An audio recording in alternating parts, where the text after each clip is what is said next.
the fourth episode of Geelong Business Bites.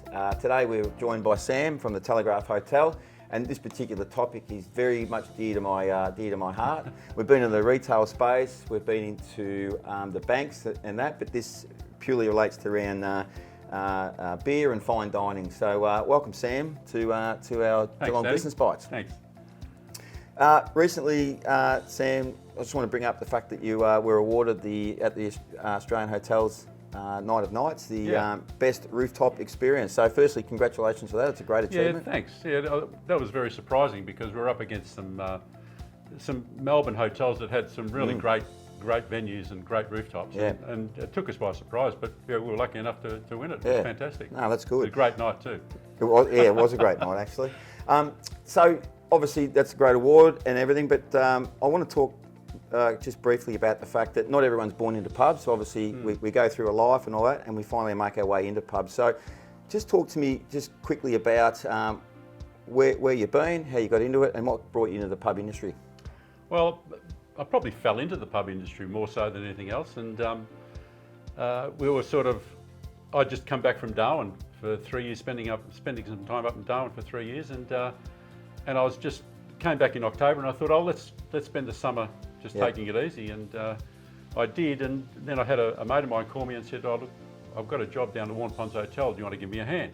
And it was about landscaping the whole place. The Warren Ponds had come out of receivership. In those days there was scanners and gables, and it was just full-on nightclub activity. It had a real bad reputation. I didn't realise how bad the reputation was until I got in there. Yeah, that's right.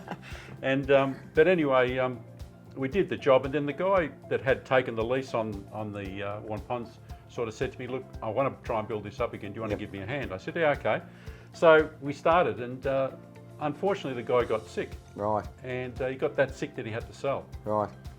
And he said, look, you're interested in buying it? And I thought, Jesus, at the time that was one of the biggest 4 hotels in Geelong, and I said, yeah, I can't do this on my own. So I thought, at the time my brother-in-law was Mark Yates, and I thought, well, he'd be a good partner. He's still well known, and he could help do a lot of things around the hotel. Anyway, I spoke to him, and he agreed. Yep. And we did. We jumped in there and we started. And when we bought the hotel, we had a license for 105 gaming machines. Right. That's what came with the lease. They weren't in at the time. No, they weren't in at the time, but we had the license ready to go. And as soon as we took over, the moratorium came in, which just wiped everything. If you didn't have gaming machines in the hotel at the time operating, you lost everything. Right, as in physically operating. Physically operating. Right, okay, yep. So we had to start all over again, and it took us 3 years. Yeah, right. I was lucky enough. My wife was really good, and she looked after the food side of things, the accommodation, functions, kitchen, those sort of things. And Mark and I looked after the nightclubs. Yeah, right, of course. It's probably an interesting thing to have Mark Yates, because was he a good business person, or was he about the bringing everyone in and talking and engaging? He's a great person. He really is. He's got a great heart, and Mark's one of those people that everybody loves. Yeah. They at the time they still remembered him from the '89 Grand Final and what he did, and he'd just come back actually from Tassie, winning 2 Grand Finals for North Hobart. Yeah, right, beautiful. And he was well known, and as I said, everybody loved him. He's a good partner to have. And to start that business back up, Mark was up at Deakin University all the time. At the time, there was 500 students living on campus. Right. And his job was to get them them all back there. Was he driving the bus? Sometimes he was.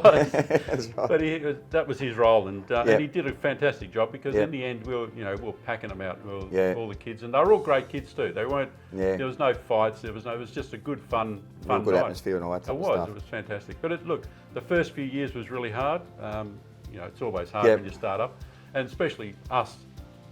Not knowing a lot about not about the hotel industry, but we learnt very quickly. Well, I think that someone like myself at Warren Ponds was a place that was the thing about you find with Geelong people, they like to be where they're at. They like to live and party where they're at. But Warren Ponds was actually quite a trip to go to, wasn't it? Because there wasn't so much of a lot of homes at the time. They only probably got built in the in not recent times, but when you originally owned the pub, they started coming out that way. They did. Well, I remember.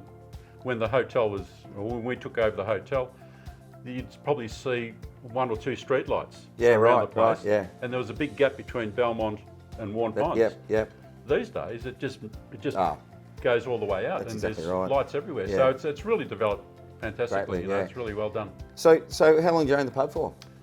Probably around about 12, 14 years. I can't remember yep. exactly how long, but look, when we first started, I think there was about, when you count the cleaners, us, a kitchen cook, Yeah. there was about 15 employees, and when we sold it, we ended up having about 65 staff. Right. So it was a really growth area, Yep, and also a growth hotel. So obviously with that growth though, did you have to extend and then We make it bigger and bigger? We did 2 renovations at the time with the help of the Bellarine brewery, who owned the freehold.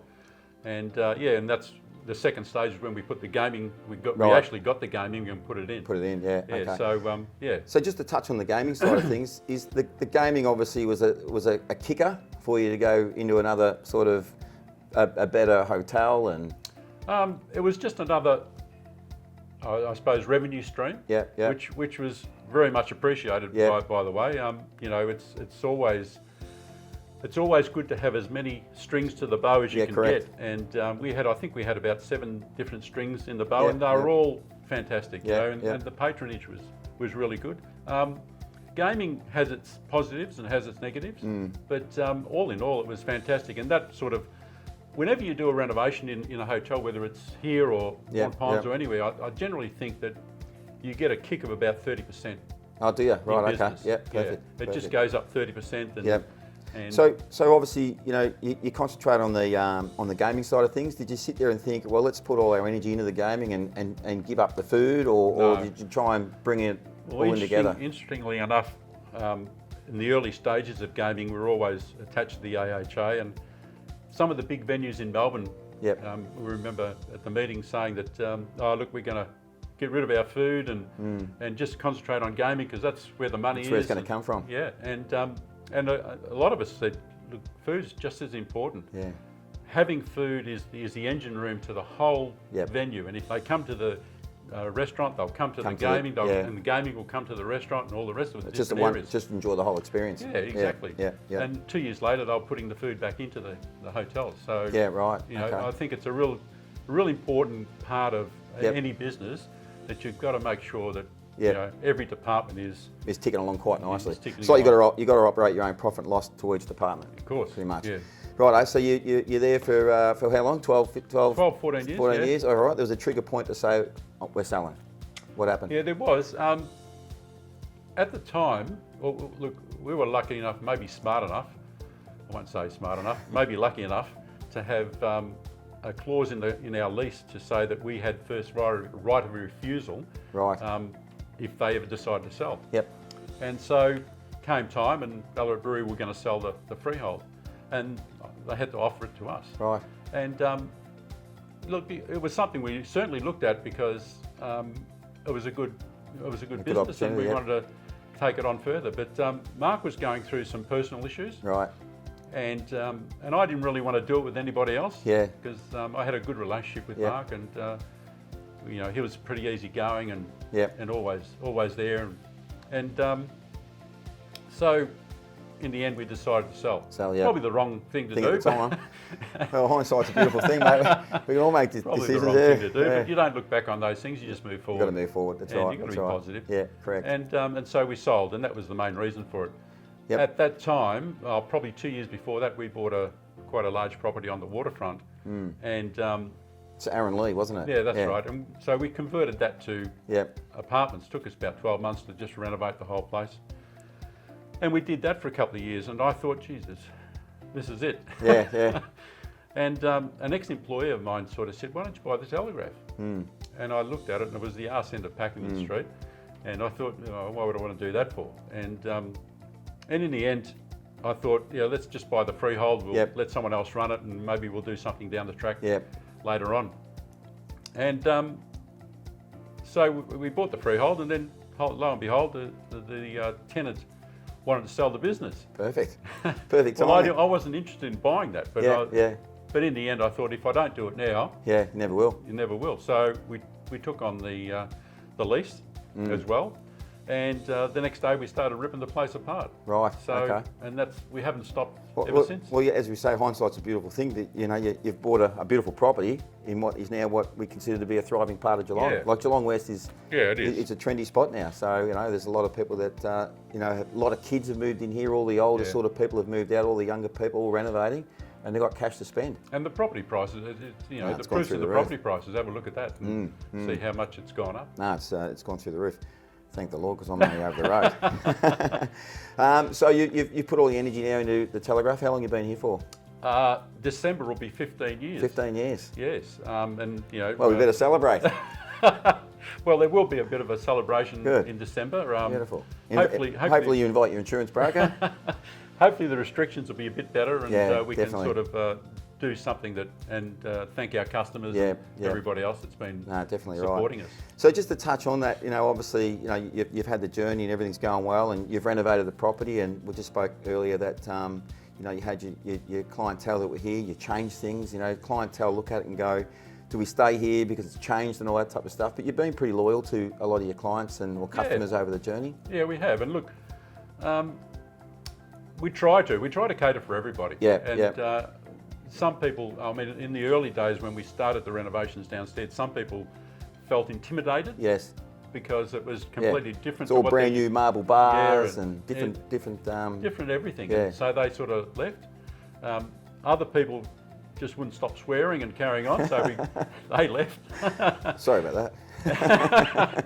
And then and the rest of them sort of just stayed on and you know, gradually have sort of faded away. But that style of drinking for us here is not around anymore. No, it's not really. And it's all more dining and wines and what's all the fine wines, everything that comes, craft beers and all that type of stuff coming through now. It's no longer your CUB. It's no longer you know, your Carlton Draughts, Melbourne Bitter. What else we say? VB. It's all this other stuff. Well, funnily enough, when we first bought this place, there was 4 taps. Yeah, right. Okay. Now we've got 30. Yeah, that's right. You know, so it's changed dramatically. It really has. Yeah. Well, I think it's all changed for the better, though, isn't it? You know, it has. So it's been good. All the restrictions, not all the restrictions, but all the, you know, the what was it? No smoking. Drink driving. All these different things have been to the benefit of the industry because it's cleaned it up. Yeah, I remember I'm from Colac Way Union Hotel. You come out of there and you come home and Mum said, "How's your night?" And all of a sudden she's ripping your clothes off and hanging them out in the clothesline because all they were full of smoke and exactly. You know. So, but it's so good. I think that's been fantastic that smoking's no longer in the pubs and that. But so Sam, obviously the last couple of years has been a huge blow for the hotel industry with COVID. Talk to me how you've adapted to it. I think, look, you just got to adapt. I mean, when it comes down to a pandemic and people's lives, you can't flaunt the rules. System. And you just got to do what you have to do.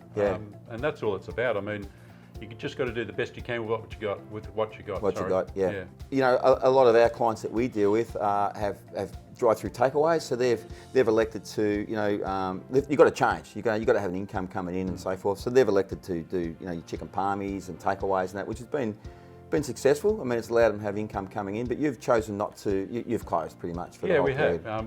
Look, we never did takeaway, and so we weren't geared for it, and we didn't really want to do it. And plus, our food's always very bought in fresh, cooked up fresh on the day, and so it makes it very difficult when you have that sort of food. It doesn't last very long. No, it doesn't. You've got to eat it once it's cooked. And so there was a few reasons why we did. That was one of the reasons why we didn't go down that road. Right. Righto, Sam. We've got a crystal ball. We're sitting here looking into the future in say 2027.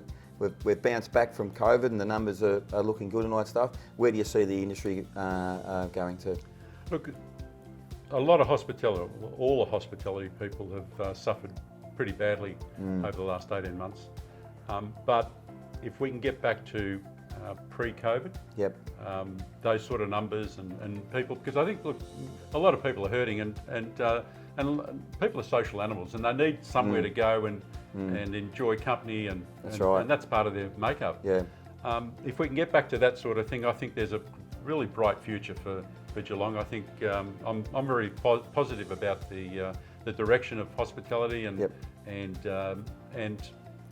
hospitality in general. In general, as such, I think it's really going to fire up. Yeah, To be quite honest, I'm looking forward to all the doors opening up again. So I live around the corner. I can't wait to come here and there and there and there, all hospitality. So look, we are all looking forward to it, because, for 2 years it's been a strain. At the start it was probably okay, but the longer it's gone, it's just been a real strain, and there's a lot of mental anguish out there. And, well, there is, yeah. And the mental anguish is really noticeable. Yeah. Okay, Sam, Adroit Insurance and your relationship, how long have you been with Adroit for? Well, I think it's been the best part of 15 years. 15 years. It's been a long time, but I've always cringed when I've had. They all do, mate. It's like they lock the doors on me. when someone's come in to sort of talk about, it's generally October, November. Someone comes in and talks about the next year, and I've always sort of try to get out of it. But then the proof's always in the pudding. In the 15 years, we've had 2 major incidents here. One being a fire, which was probably around about $80,000 to $100,000. Right. And the other one was only recently. Just recently, yeah. You were involved with. It was about $30,000. Yep. And look, I've got to say that it makes it easier to pay your insurance when you know you're going to have that support at the end of it. Yeah. I mean, it was so easy. It wasn't stressful at all. They sort of, you had issues. You gave them the bills, they fixed them up, and it was done. My thought process, and you're only as good as your claims experience, I think. Well, that's it. Yeah, I think you're spot on. Claims experience is what makes. Yep. Look, it's what we've seen from an insurance point of view. There used to be a market of 25 different insurance companies. When we talk to our publicans, bills are going up 20%, 30%, 100% in some areas.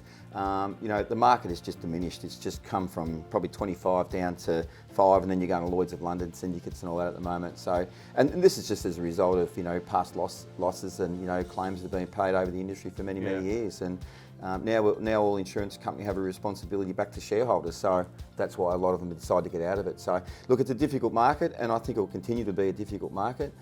We just hope that there are better opportunities for us to place risk going forward.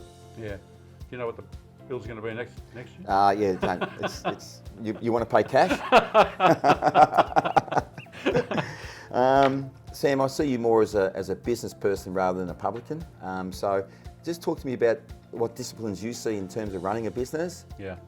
And more around probably your staff. I think in any business you need to have a system in place. Yep. You need to have procedures in place, and you also need to have discipline. And that's one of the biggest things. And look, we've been lucky in the last 15 years that we've had some really great staff. Yep. And we generally try to sort of hire people that are going to have a bit of longevity with them, and because that creates that I suppose camaraderie, and it creates it's good culture. a nice environment to work in, and as you say, culture. And so that's what we try and do. There's a big issue with staffing at the moment.